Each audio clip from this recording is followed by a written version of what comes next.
শেষ পর্যন্ত আগুন নারী পাচার করতে গিয়ে দেখতে পায় তার প্রেমিকা প্রিয়াও সেখানে উপস্থিত। আগুন প্রিয়াকে সহ পাচার করে দিচ্ছিল। তাহলে এবার আগুনের সঙ্গে কি হবে, কি হতে চলেছে সন্ত্রাস নাটকের 2 নম্বর পর্বে, এবং 2 নম্বর পর্বটি কবে প্রকাশিত হবে এবং আপনি কি করলে 2 নম্বর পর্বটি সবার আগে দেখতে পারবেন, এই সবকিছু জানিয়ে দিব আজকের ভিডিওতে। তাই আজকের ভিডিওটি সম্পূর্ণ দেখতে থাকুন। হ্যালো ভিউয়ার্স, কেমন আছেন সবাই? আশা করছি প্রত্যেকেই ভালো রয়েছেন। তো ইতিমধ্যে পল্লিগ্রাম টিভি অফিসিয়াল ইউটিউব চ্যানেলে আরও একটি ধারাবাহিক নাটক আপলোড হয়ে গেল। নাটকটির নাম হচ্ছে সন্ত্রাস। তো নাটকটির প্রথম পর্ব যারা এখনো দেখেননি তারা দ্রুত দেখে নেবেন। তো প্রথম পর্বটিতে প্রচন্ড ধামাকাদার হয়েছে।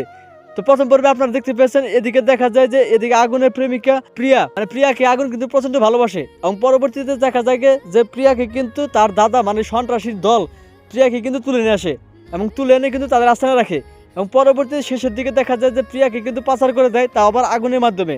কিন্তু আগুন কিন্তু সেসব কিছুই জানে না যে তার দাদারা কিন্তু প্রিয়াকে তুলে এনেছে। পরবর্তীতে পাচার করার সময় যখনই মুখোশগুলো খুলতে থাকে তখনই কিন্তু আগুন দেখতে পায় যে তার প্রিয়াও সেখানে রয়েছে। তো এটি দেখার পর আগুন কিন্তু অবাক হয়ে যায়। তাহলে কি ঘটবে আগামী 2 নম্বর পর্বে? তো আগামী 2 নম্বর পর্বে কিন্তু খুবই ধামাকাদার হতে চলেছে। তখন আপনারা জানতে চাচ্ছেন যে 2 নম্বর পর্ব কবে আসবে। তো আগামী 7 থেকে 14 দিনের ভিতরে আপনারা 2 নম্বর পর্বটি দেখতে পারবেন। তো আশা করি বুঝতে পারছেন। দেখো নতুন নাটকের আপডেট নিয়ে। আল্লাহ হাফেজ।